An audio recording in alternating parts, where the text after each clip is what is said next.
Capítulo 9. Ser submissa ao marido. A submissão da mulher à autoridade de seu marido é o objetivo de Deus para a mulher cristã. O Novo Testamento dá a mesma ordem às esposas em 4 partes diferentes. Cada vez que o mandamento é dado, vem acompanhado da razão por que Deus quer que ela obedeça. Primeiro, as mulheres sejam submissas ao seu próprio marido como ao Senhor. Efésios 5:22. Segundo, esposas, sede submissas ao próprio marido como convém no Senhor. Colossenses 3:18. Terceiro, quanto às mulheres idosas, semelhantemente sejam mestras do bem, a fim de instruírem as jovens recém-casadas a serem sujeitas ao marido, para que a palavra de Deus não seja difamada. Tito 2, 3-5. Quarto, pois foi assim também que a si mesmas se ataviaram outrora as santas mulheres que esperavam em Deus, estando submissas a seu próprio marido, como fazia Sara, que obedeceu a Abraão, chamando-lhe Senhor, da qual vós vos tornastes filhas, praticando o bem, e não temendo perturbação alguma. 1 Pedro 3, 5 e 6. Não há justificativa, seja na cultura ou em qualquer outra coisa, para que a esposa não seja submissa ao seu marido. Se a esposa quer fazer a vontade de Deus, ela precisa ser correta e ser biblicamente submissa.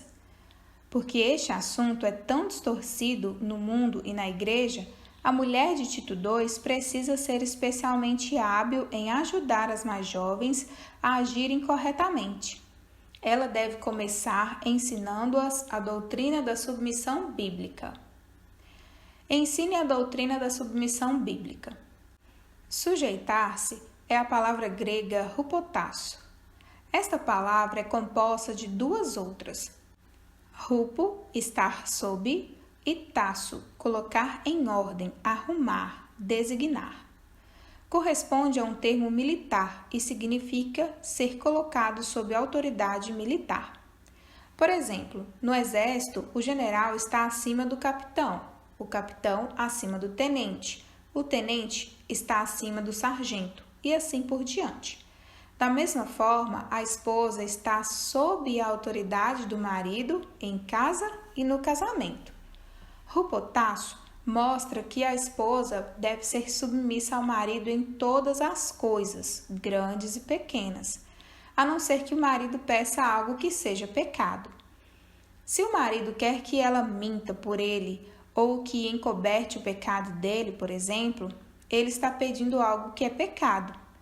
Se ele quer trazer pornografia para o quarto do casal, ele está pedindo algo que é pecado. De outro modo, quando não for uma questão que envolva pecado, a esposa deve obedecer graciosamente. De acordo com os versículos que acabamos de ler, esta é a vontade de Deus para ela. Além de ensinar a mulher mais jovem o significado da submissão, ela também deve explicar claramente como a autoridade é vista por Deus. Ensine a autoridade de Deus estruturada no lar. Deus soberanamente ordenou a autoridade no lar para que não houvesse caos, mas harmonia. Deus deseja que a esposa o glorifique por meio da submissão bíblica. Ele também tem como objetivo proteger a esposa e os filhos através da liderança do marido. Porque o marido é o cabeça da mulher, como também Cristo é o cabeça da igreja, sendo este mesmo o Salvador do corpo. Efésios 5, 23. O marido tem autoridade no lar, mas uma consideração importante é que sua autoridade não é absoluta. Somente Deus tem autoridade absoluta. Portanto, se o marido pede à esposa para pecar, ela então deve fazer como Pedro fez em Atos. Antes, importa obedecer a Deus do que aos homens. Atos 5:29.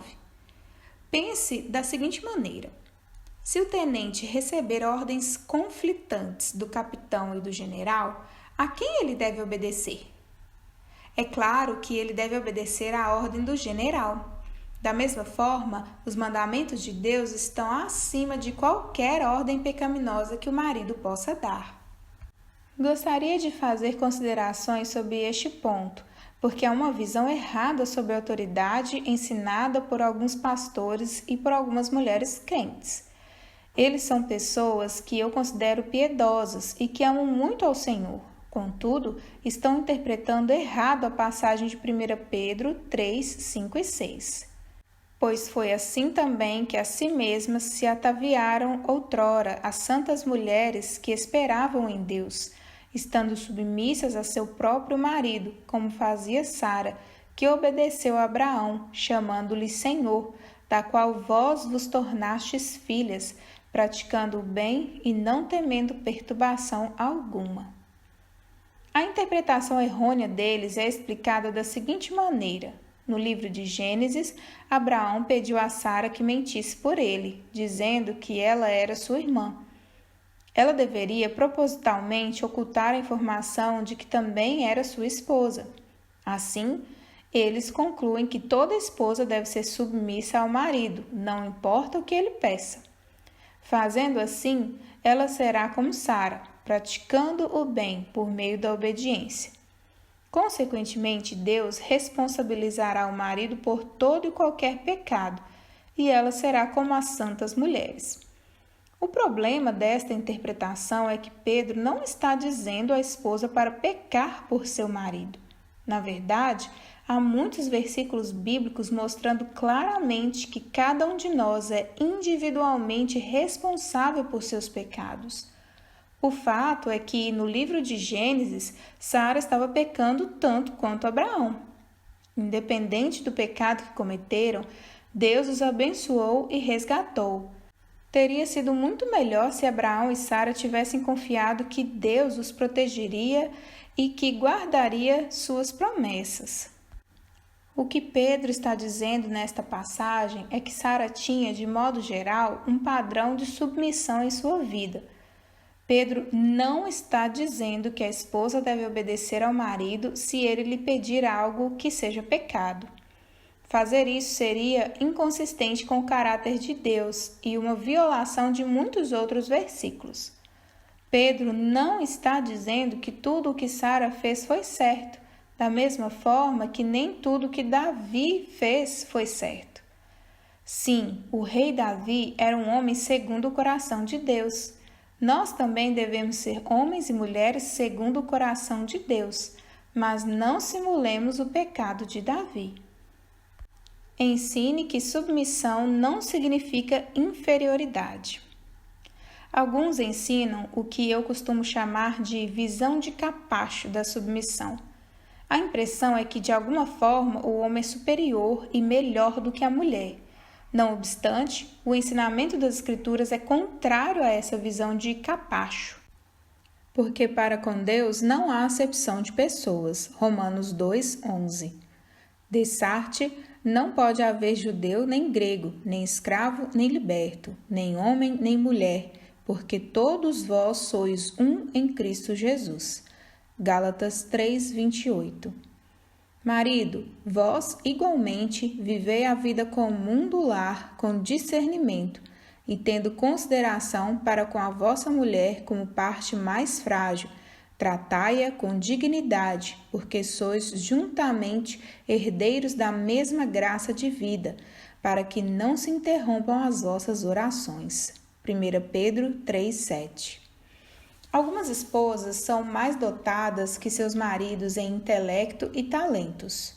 Algumas são boas em contabilidade, outras são mais piedosas. Todavia, a esposa deve submeter-se graciosamente à autoridade do esposo.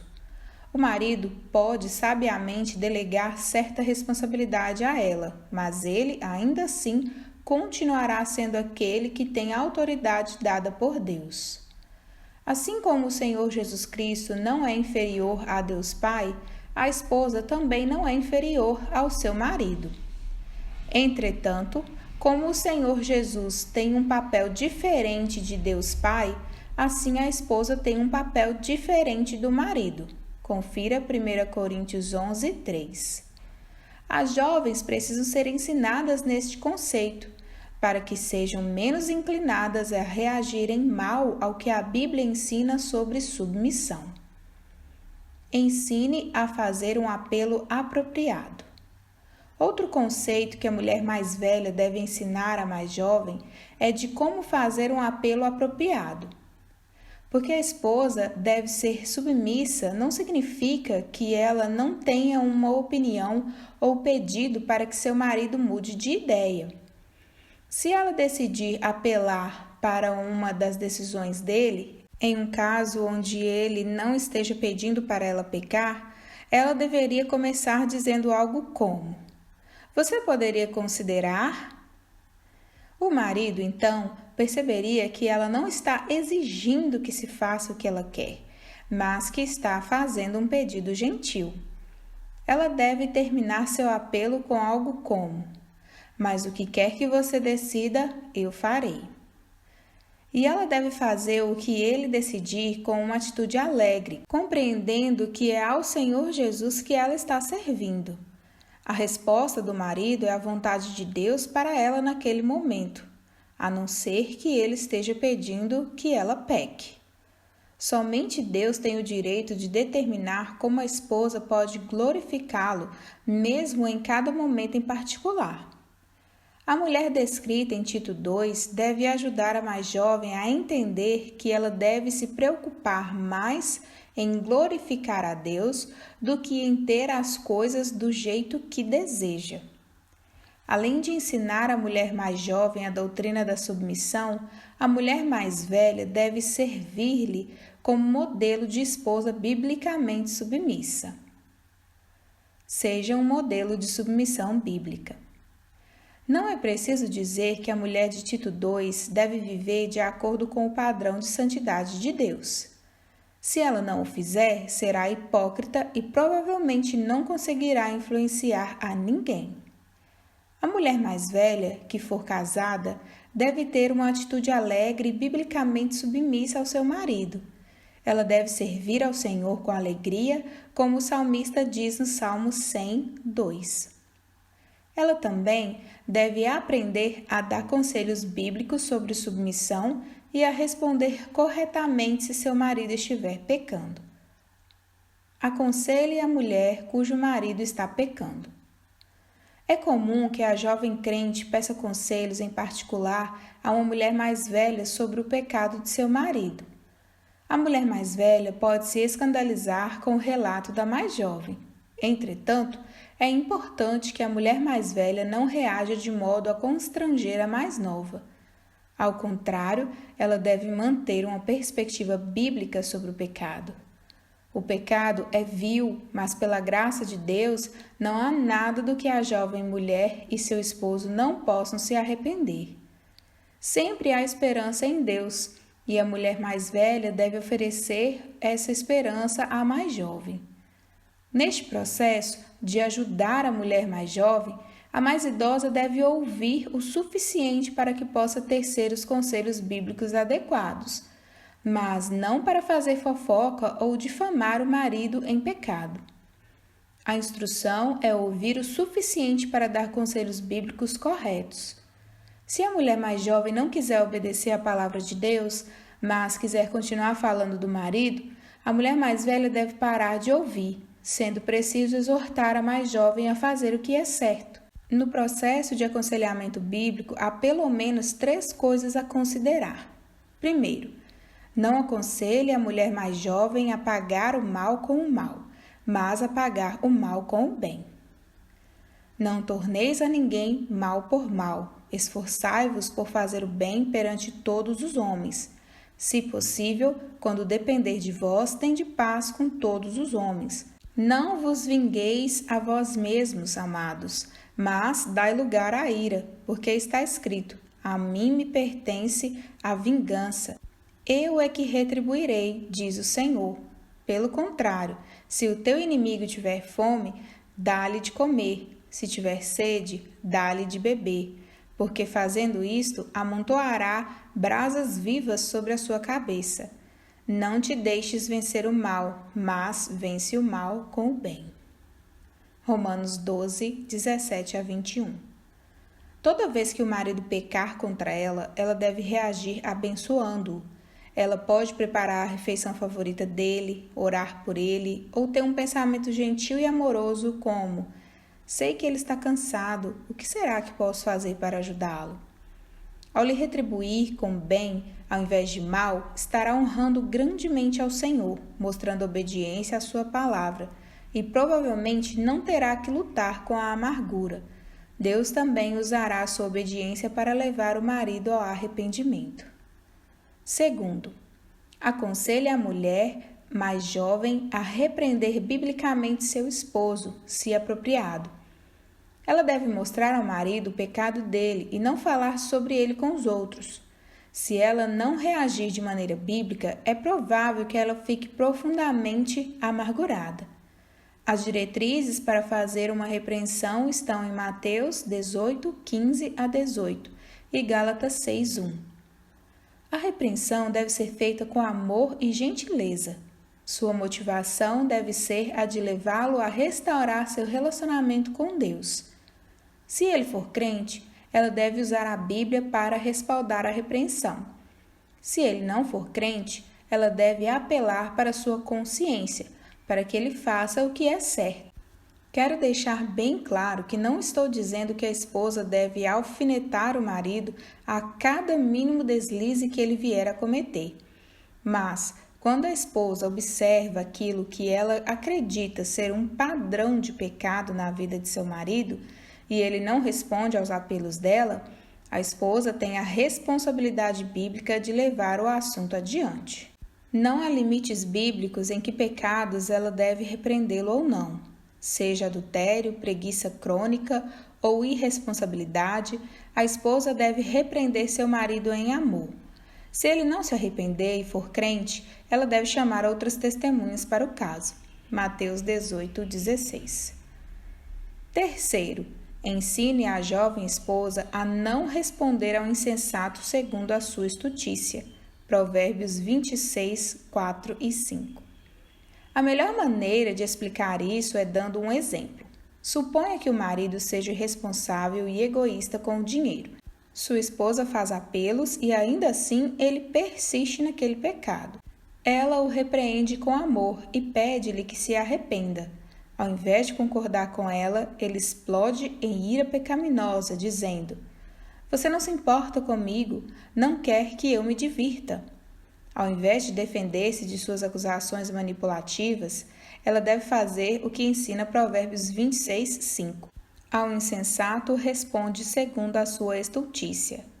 Ela deve responder calma e gentilmente, algo como: querido, como crente, sua responsabilidade é de falar comigo num tom de voz suave e arrepender-se de seu egoísmo. Ao aconselhar ou disciplinar mulheres jovens, instrua-as a fazerem uso dos recursos que Deus deu para sua proteção quando o marido está em pecado. Para obter informações mais detalhadas sobre estes recursos, leia o capítulo 14 do livro Esposa Excelente. À medida que a mulher mais velha aprende a ensinar e instruir as mais jovens a serem sujeitas ao marido, ela pode encontrar uma das duas visões bíblicas equivocadas sobre submissão. Uma delas é a submissão mútua e a outra é ganhar o marido sem palavra alguma. Ensino antibíblico sobre a submissão.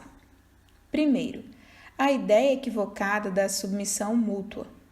Hoje, muitos ensinam um padrão antibíblico de submissão, no qual ensinam uma visão de submissão mútua do casal. Esta crença tem como base Efésios 5, 21, que diz: sujeitando-vos uns aos outros no temor de Cristo. Alegam que este é um mandamento geral para todos os crentes e que o versículo seguinte, que diz que a mulher deve ser submissa ao marido, não se aplica mais ao nosso contexto, porque isso era uma prática cultural do tempo de Paulo. Apenas a submissão mútua se aplica aos nossos dias. John Piper e Wayne Grudem, no livro Homem e Mulher, seu papel bíblico no lar, na igreja e na sociedade, explicam por que a submissão mútua não foi o que o apóstolo Paulo tensionou. Efésios 5:21 não ensina submissão mútua de maneira alguma. Antes, ensina que todos nós devemos nos submeter àqueles que Deus colocou em posição de autoridade sobre nossas vidas, como esposos, pais ou patrões. Deste modo, Efésios 5:21 pode ser parafraseado: sendo sujeitos uns aos outros, ou seja, a alguns outros, no temor de Cristo. O argumento primário em favor deste ponto de vista é a própria palavra hupotasso. Embora muitas pessoas tenham afirmado que esta palavra pode significar ser prudente e afável, agir em amor para com o outro, é duvidoso que um falante do grego do século I tenha entendido esta palavra nesse sentido, visto que ela sempre implica um relacionamento de submissão a uma autoridade. Ela é usada em outras passagens no Novo Testamento em referência à submissão de Jesus à autoridade de seus pais, Lucas 2:51, aos demônios sendo sujeitos aos discípulos, Lucas 10:17. Evidentemente, o significado de ser afável e agir em amor não se encaixa nesta passagem. Ao universo estando em sujeição a Cristo, 1 Coríntios 15:27. Nenhum destes relacionamentos jamais é revertido, ou seja, os maridos jamais são instruídos a serem sujeitos, hupotasso, à sua mulher, tampouco os pais aos filhos, nem os discípulos aos demônios, etc. Portanto, dizer que o versículo ensina a submissão mútua parece ser uma compreensão errada de Efésios 5:21. Mesmo em Efésios 5:22-24, as mulheres não devem ser sujeitas a cada ou a todos os maridos, mas ao seu próprio marido. A submissão que Paulo tinha em mente não é um tipo de afabilidade geral para com os outros, e sim uma submissão específica a uma autoridade superior.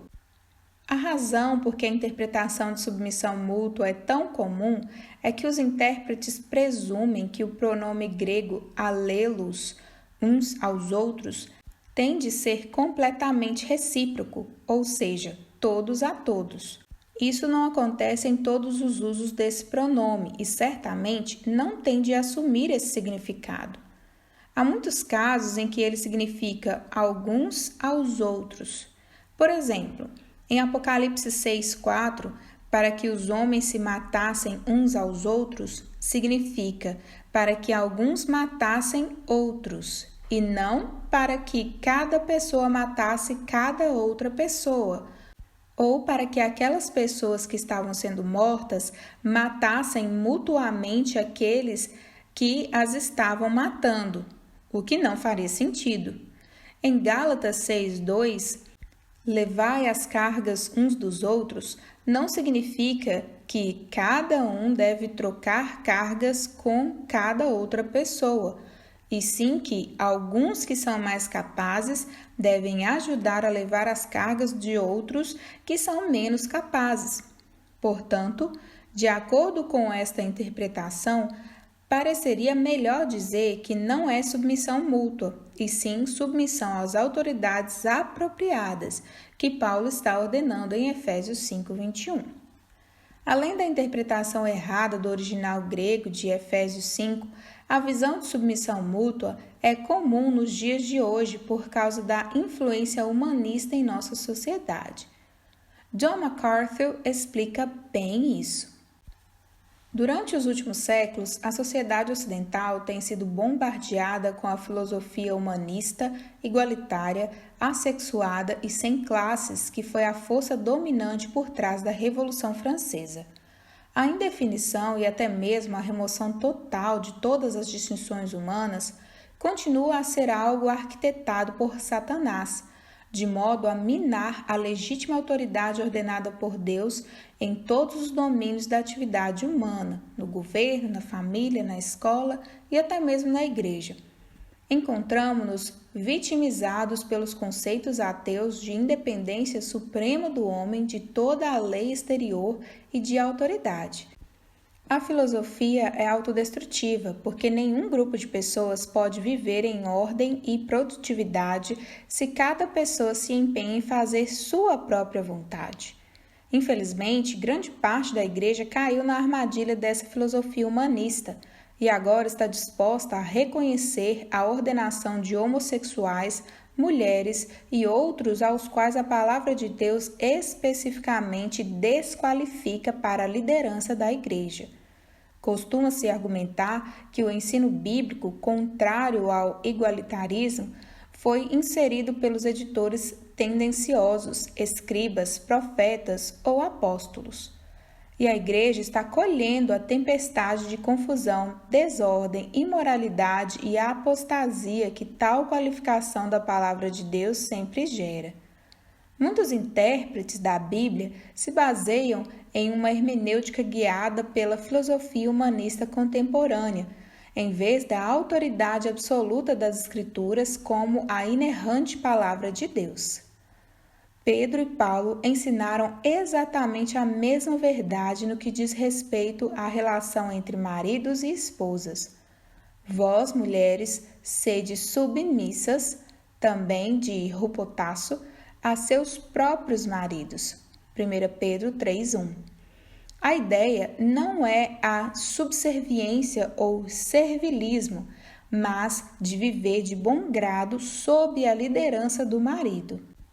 Outra razão por que a visão de submissão mútua não é correta é porque em Efésios 5:24 as esposas são ensinadas a serem sujeitas ao marido, assim como a igreja está sujeita a Cristo.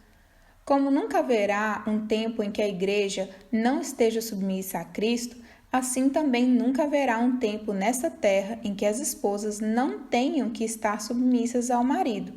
Não se trata de uma questão cultural, trata-se de uma questão de autoridade ordenada por Deus.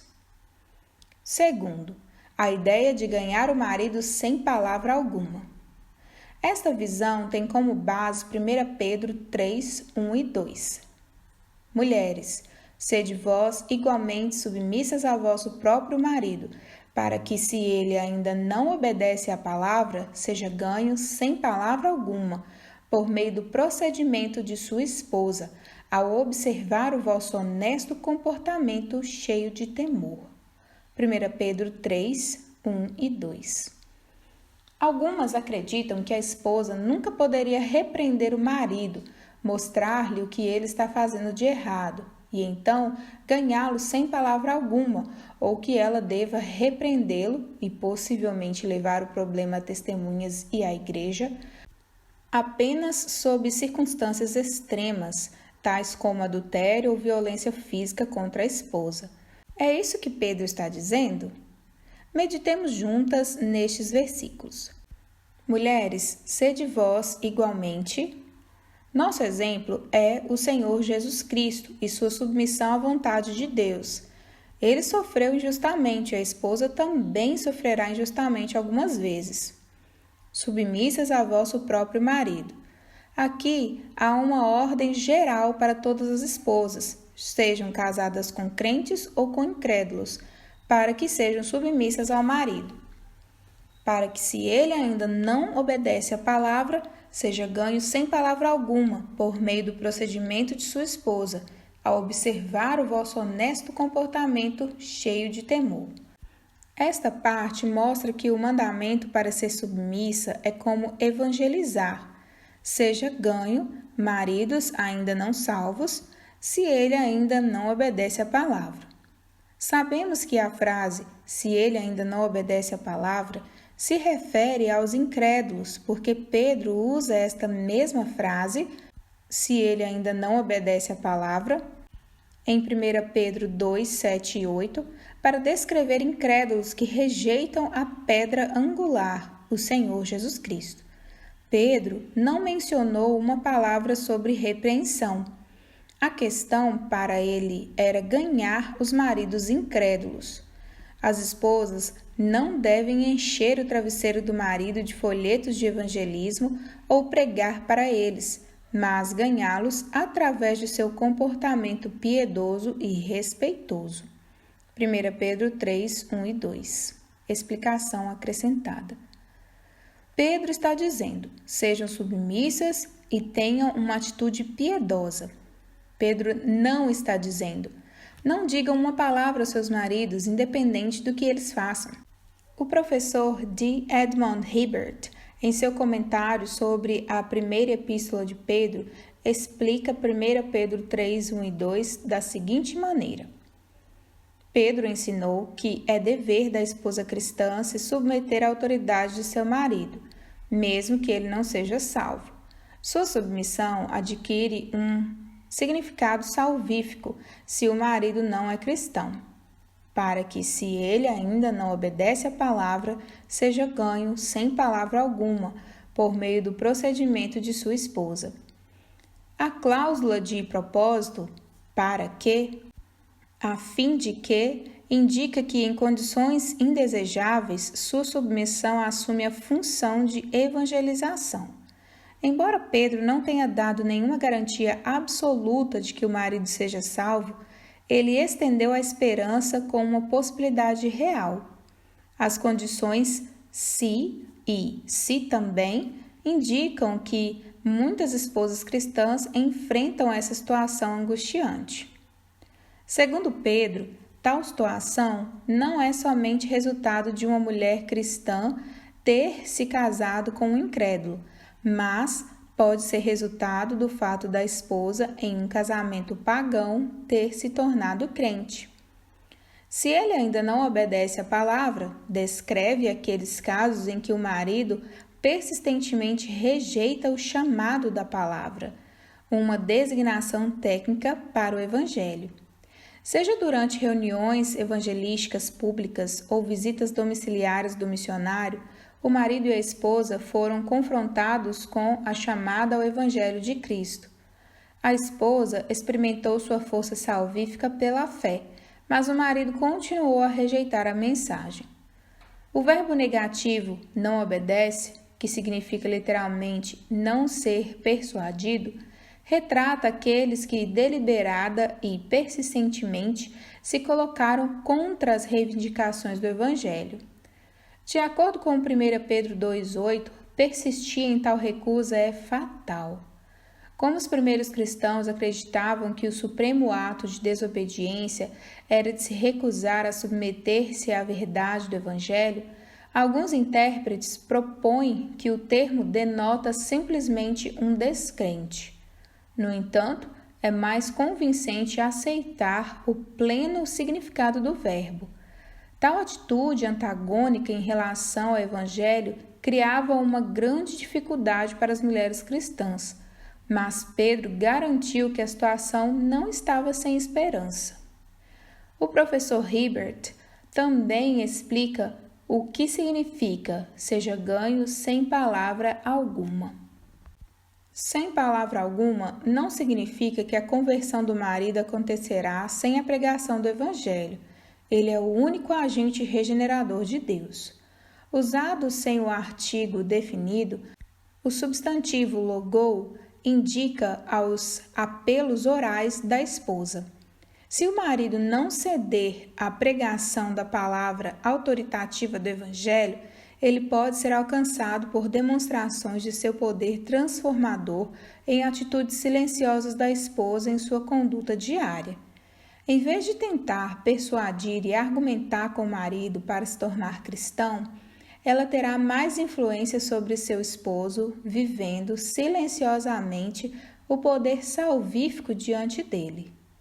Sua consciência será forçada a admitir a presença de um poder divino na fé de sua esposa, ao qual ele tem muitas vezes ridicularizado.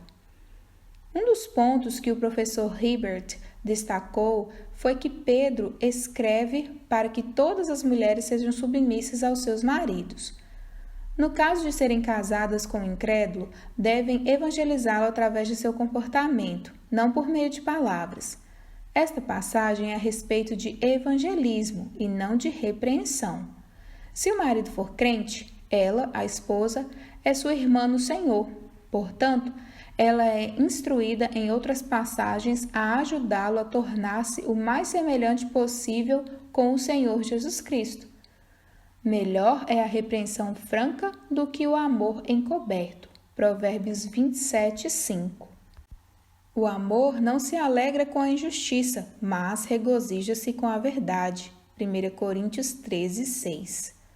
Jesus disse: se teu irmão pecar contra ti, vai arguí-lo entre ti e ele só, de modo gentil, respeitoso, em amor, com a motivação de restaurar o relacionamento dele com o Senhor.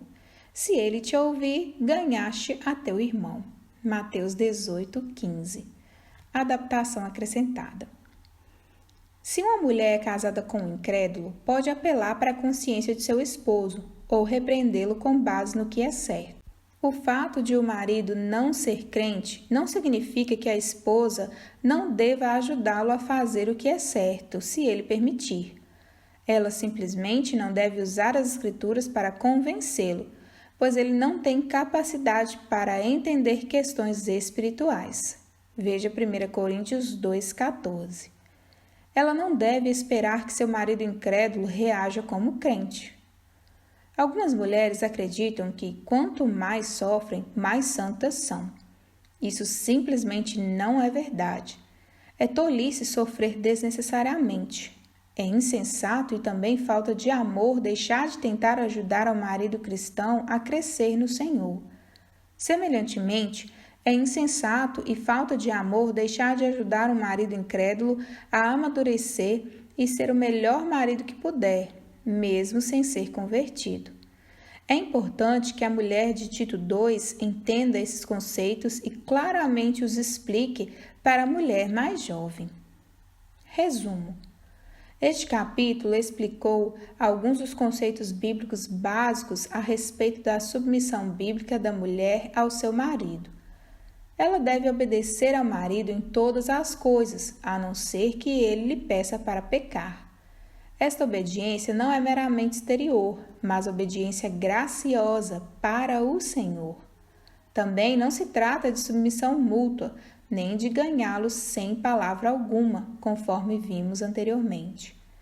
Por causa da grande quantidade de informação errada que se dá a respeito de submissão no mundo e na igreja, é especialmente importante que a mulher de Tito 2 entenda e viva bem este particular mandamento bíblico.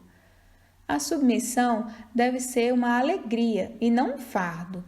É o objetivo de Deus para ela e para as mulheres mais jovens. Questões para estudo. Número 1. Sem olhar na Bíblia, liste os 4 lugares no Novo Testamento onde as mulheres são ensinadas a serem submissas aos seus maridos.